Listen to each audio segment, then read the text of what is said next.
Bonjour à tous, nous sommes de retour dans Parlons Immobilier avec Sébastien Poirier. Bonjour Sébastien. Bonjour Damien. Vous allez bien ?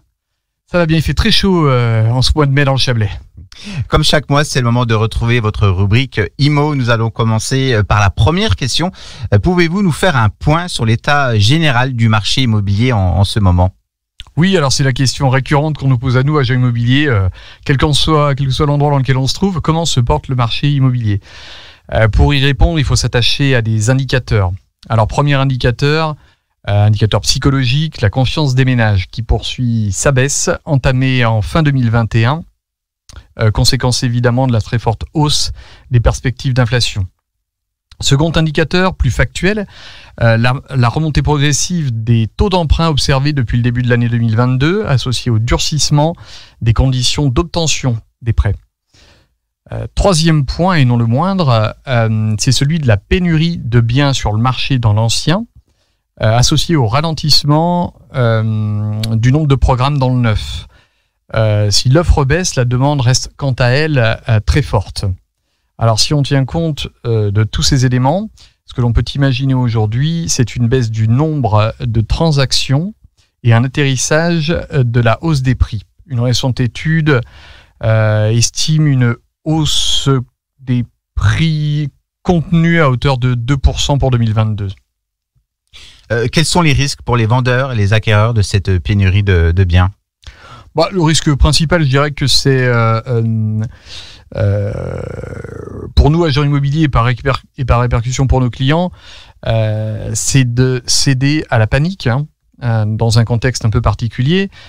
C'est de ne pas anticiper la baisse du nombre de transactions pour 2022 et donc la baisse de chiffre d'affaires dans nos stratégies. Il s'agit de gérer les effectifs en fonction de l'activité et de revoir les différents postes de dépenses, en somme de faire de la gestion d'entreprise pour nous dirigeants et puis surtout pour garantir une déontologie optimale des négociateurs vis-à-vis de nos clients. Il est important d'ajuster les objectifs des commerciaux pour ne pas les inciter aux quelques dérives que l'on connaît, notamment la surestimation qui est la pire, et puis le mauvais conseil. Justement, quels sont les conseils à donner aux futurs acquéreurs ? Alors, aux futurs acquéreurs, on a des conseils qui peuvent être les suivants. Demander par exemple depuis combien de temps le bien est en vente, pourquoi n'est-il pas vendu dans un marché aussi tendu. Concernant les vendeurs, il faut faire très attention lors des rendez-vous d'estimation. Il faut tester le conseiller sur sa connaissance du marché, sur les ventes qu'il a réalisées près de chez vous, sur la manière dont votre dossier va être géré en amont.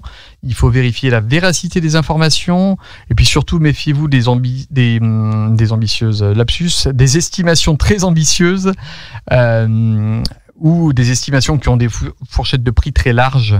Il y a des commerciaux qui, pour rentrer du mandat, sont prêts à accepter n'importe quel prix.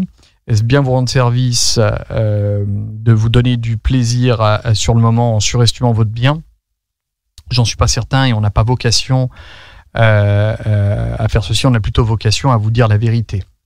Donc actuellement, on a évidemment des gens qui passent en agence et qui nous demandent de les appeler si on a des bons coups. Nous, on a tendance à dire que lorsqu'il y a un bon coup dans l'immobilier, c'est qu'une des deux parties est flouée.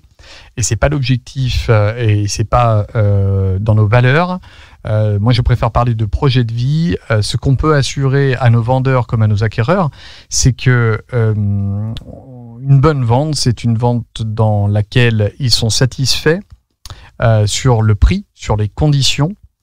Et ça c'est ce qu'on veut garantir en termes de qualité à nos clients vendeurs et acquéreurs. Et puis bien sûr pour les auditeurs de Thonon Alpes Radio, qu'ils n'hésitent pas à passer directement dans les agences, bien sûr, du Chablais.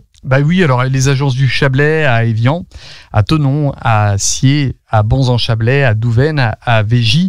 Et puis dans le Chablais, oui, mais on est également présent sur la ceinture alsacienne, à Bonn, qui n'hésitent pas non plus à venir nous voir pour leur location ou leur gestion dans notre service qui se situe à Douvaine. Voilà, c'était le moment pub. Merci Sébastien d'avoir été avec nous, puis à très bientôt sur Thonon Alpes Radio. Merci pour votre accueil, à bientôt. Ce podcast vous est offert par Poirier Immobilier. Retrouvez toutes nos annonces sur notre site www.poirier-immobilier.com.